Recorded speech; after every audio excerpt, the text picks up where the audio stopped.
How video recorder technology got so much smaller. Let's crack on.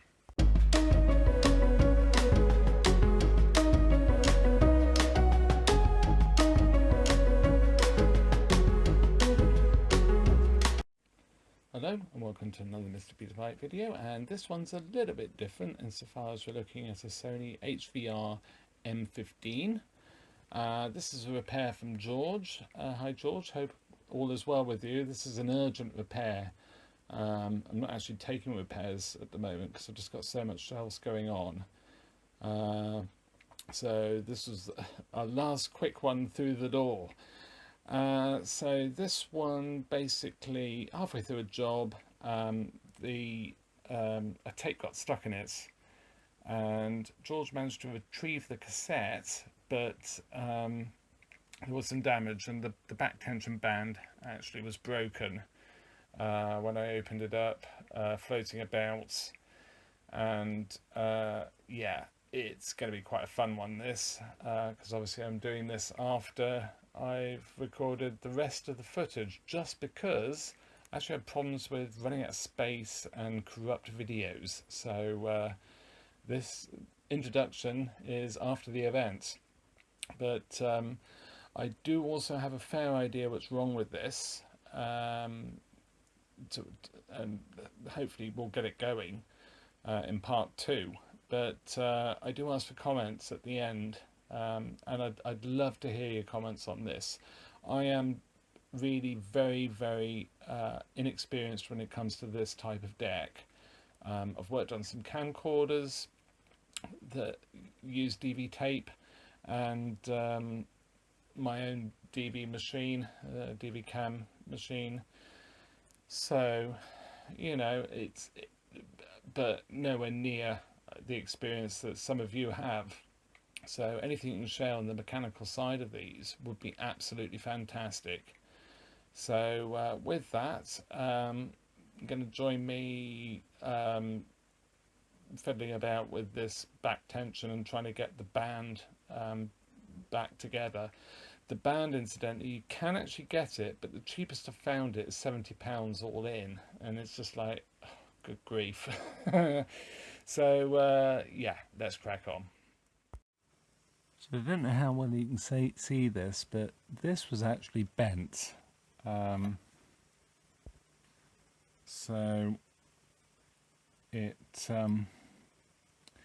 was quite badly distorted, and I think I've got it fairly well sort of sorted.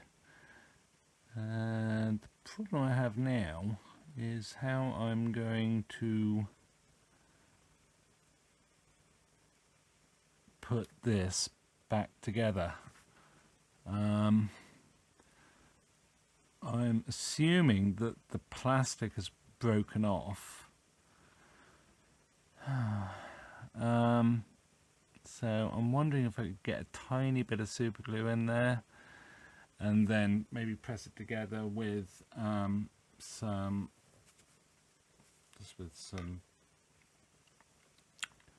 pliers. It's not nice. Yeah, I mean, if I dab just a tiny bit of glue on there,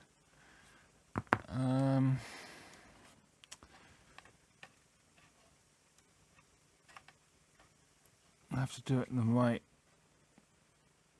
Yeah, oh yes, I think I can do that. And yeah, get away with it. I mean, I'm not going to get one of those, so I think that it's all or nothing really. Probably will use cotton wool bud. What I'll do is I'll break this off with let's see, to be a bit inventive.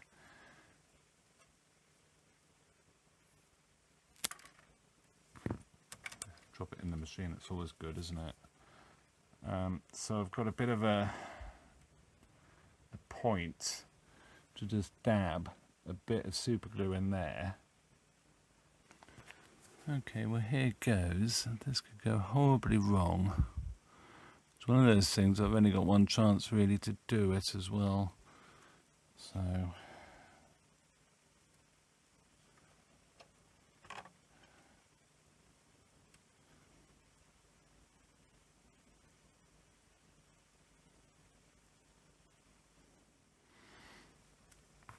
well, that has worked. It's not perfect, but it's together. I don't think that'll affect the way the breaker's working that much. So let's just get this on, which is easier said than done, because you have to come round.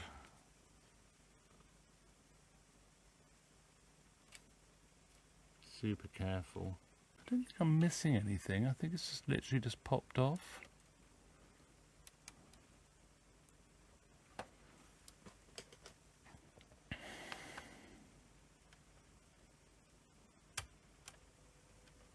I got it then. There's like a tab on the end of it, which looks like, I should read the manual, shouldn't I? Which I do have. I'll put a link to it. But I think if the metal is very springy.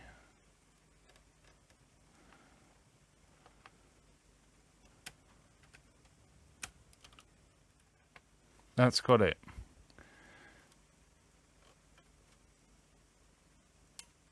Oh, no, it hasn't. Well, that's on.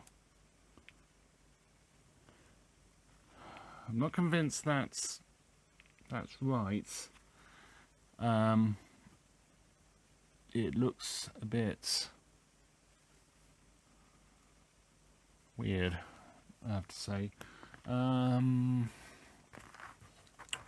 can see it's twisted,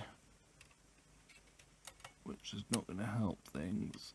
Can I put it up slightly?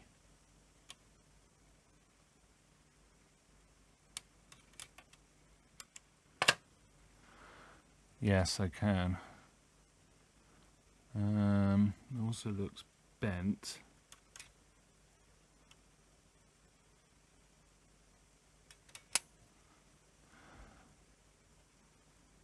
That's looking pretty good. We need a slight squeeze there. Yeah, see it's slightly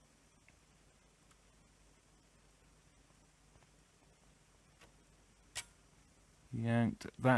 That's actually looking pretty perfect. Good grief. I can't see anything else that's bad there. But they look fairly, I mean, the one side on this side does look slightly twisted, but I'm not too worried about that. The main thing is that it's straight there, it's glued, and it's on. So I suppose we ought to try it. Let's crack on. Okay, so let's see what this is like to actually clean the heads. I'm a bit nervous about doing this. So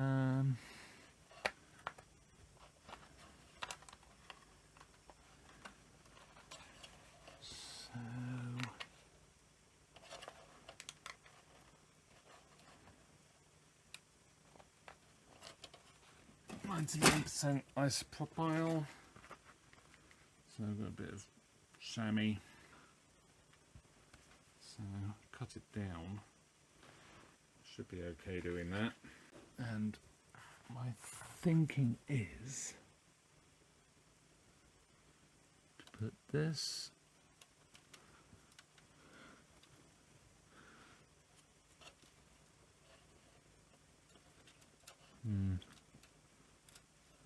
my thinking might not have been great. I'm sure there are far better ways to do this, and there's probably people screaming at me, what on earth are you doing? So I'm using the other bit of Q-tip to turn the top of the drum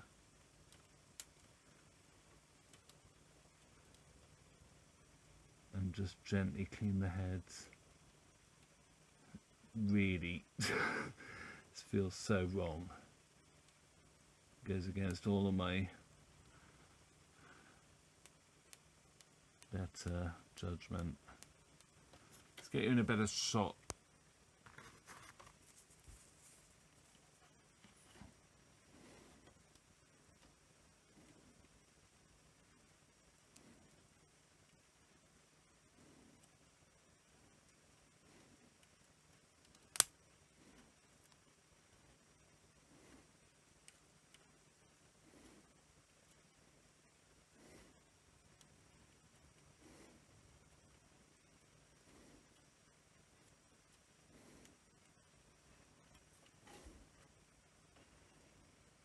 No, I don't know how well that's actually done.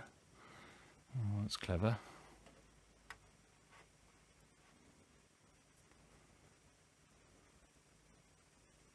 There's a little bit of... It's actually a bit of tape. Oh, you can quite see that. It's actually a bit of tape residue there. So it's obviously doing something. I don't know about introducing a little bit of oil of some description to these, some grease.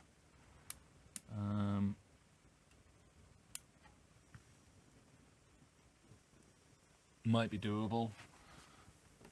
Might just see if I can use some little bit of this high performance silicone grease just in a couple of little places. Again, I may well end up using this and just spray some into a cap, and yeah, just very gently put some in around the mechanism. Well, I've managed to get a little bit of silicone grease just in the tops of the spools here. I think that should work its way down. Tiny bit of dust on there, but I'm just going to leave well alone because, well, it just doesn't need it, to be honest. It's not that noisy, it's not that bad. A few little bits of dust in there, detritus of some description, but yeah, I mean, ultimately it would need to be taken apart, properly stripped down, and just where the plastic goes onto metal sort of posts, just a tiny bit of silicone just sort of smeared on there, just to sort of not make it as dry would not be a bad idea. But yeah, I'm not going to worry about that. As long as it works and it's reliable, that's all I care about. So yeah, let's crack on. Alright, let's give it a test, see how good or bad it is now.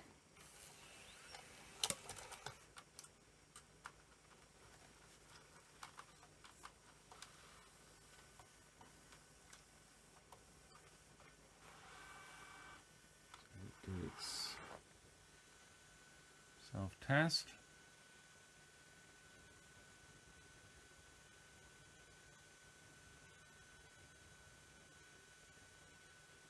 Well, that's not encouraging.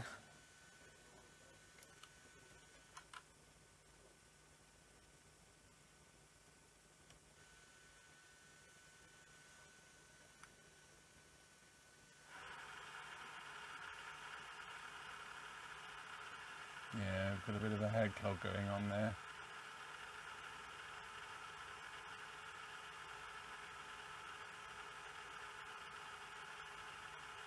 Yeah, I might just give the heads another clean. obviously still not great, and the way I cleaned them probably was not great either, but yeah, see what I can do. So I let the glue dry, but I still wasn't happy with it. It still didn't look right. So what I've done is I've used some 3:1 heat shrink to glue infused, and very carefully I've put that round the joint so it doesn't come off. I think that's what the problem's been. It's just not a strong enough bond with super glue. So yeah, let's give it a try. But what had happened previously, this had broken off underneath the cassette. I didn't realise, and it had got caught in the tape placing mechanism, and I think that's why I was getting dropouts. I don't think there's actually anything wrong with the heads, but yeah, it's an interesting one, definitely. So yeah, let's give it a test. Okay, so here it goes. Let's power it on. I'm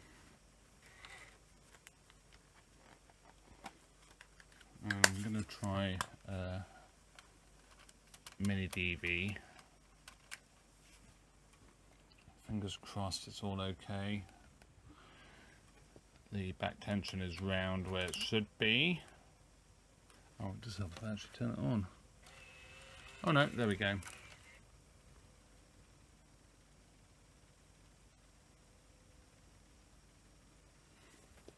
Okay.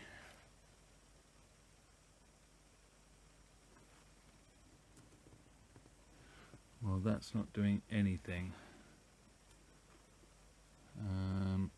Yeah, so we've got an error.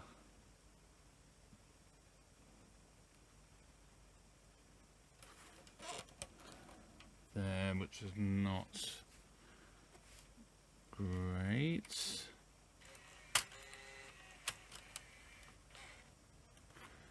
And it's not popping the cassette out.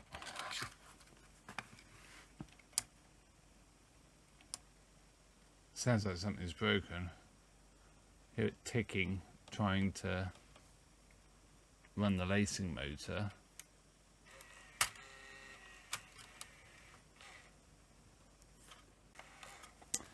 Okay, well, I'm going to have a look at what's going on, I suppose, and yeah, take it right apart. So let's crack on.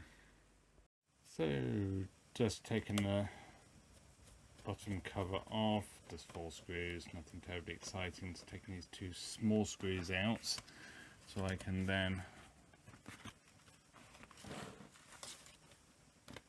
pop off the front. I don't know whether there's anything to disconnect when I do this. Again, probably should have looked at the manual.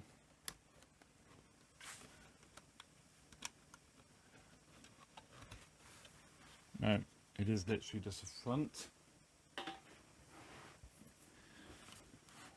Then we've got 2 screws here that it seems to want me to remove to get the deck out, which makes sense actually.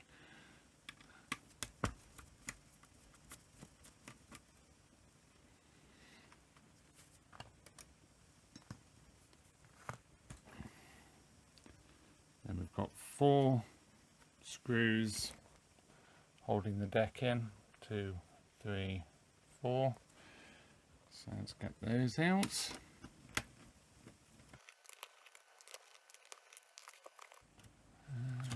And I've got this here, which is cable for the fan, so I'm just going to pull the tape off. I don't know whether I actually have to take this out, because it looks like the whole deck, well, I suppose no bad thing, is self-contained. So I've got a ribbon under here, I just noticed. So that should now lift out. I suppose it makes it easier to work on, doesn't it? Oh, I've got another one there as well. Side. One there. And we've got another ribbon, which is on a pull tab.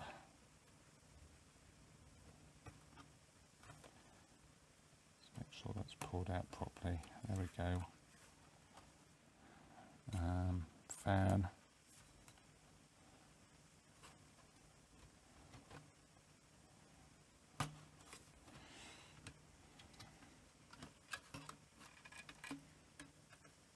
Oh, still managed to miss one.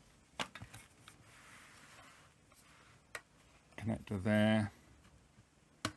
Pull tabs each side. Out it comes. Super. So we have it out the chassis. Now the fun begins. So now,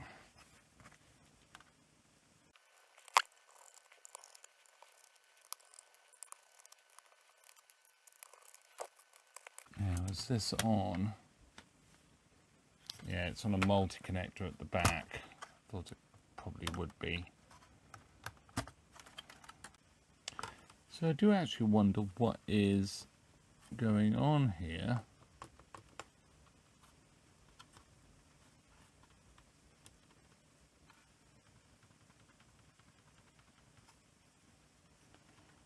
I've got movement here when I sort of rock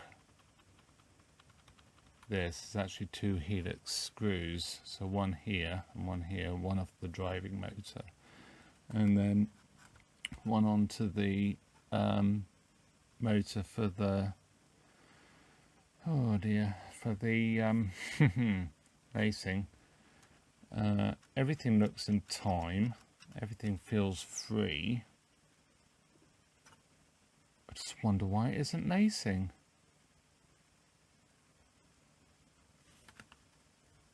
That's the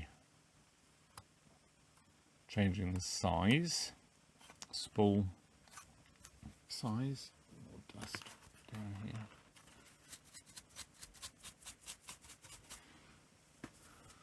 I can't see anything obviously wrong. Okay, so quite a lot's happened since the last segment. I ran out of space on my camera and corrupted a whole load of files, which is absolutely fantastic, so I lost some footage. But in brief, I had a problem. C3140, I'd push the tape in and I'd get a click. I think I did actually manage to capture that, and it was like clicking and the head drum wasn't starting up, and I thought it was just something, it didn't get far enough to actually kick the heads into running for the loading sequence. But it actually was, the head drum had jammed. And interestingly, just for kicks, I thought I'd put the fault code into Google, and it seems a lot of camcorders actually have this problem as well. And the fix for that is sort of whacking the camcorder really hard, like slapping it, which is not good. How I actually fixed this was I got a Q-tip and I kept it well away from the head chips, but I just gently just rotated it, and I could feel it was really stuck, but I could feel the bearing just sort of free up. And to be fair, it has actually done it a second time from a cold start, but since then it's been absolutely fine, so I'm hoping that that's okay. I mean, this machine I think is used a fair bit, so I wouldn't be surprised that's going to be a recurring issue now. If the head drum lands in a certain place and then is switched off, it's going to jam. I don't know, but it's been fine since. Now, I'm also getting I think it's a 3123, which is a supply reel fault, and I'm really confused about it. When I load a cassette, tape will go in, and it will spill out a load of tape. It's almost like it's driving the take-up reel in reverse. It spills out a whole load of tape here, and then it comes up with the error. The supply reel feels terribly tight when it's in that mode, and I can't quite see why it's doing that. So let's just load this up.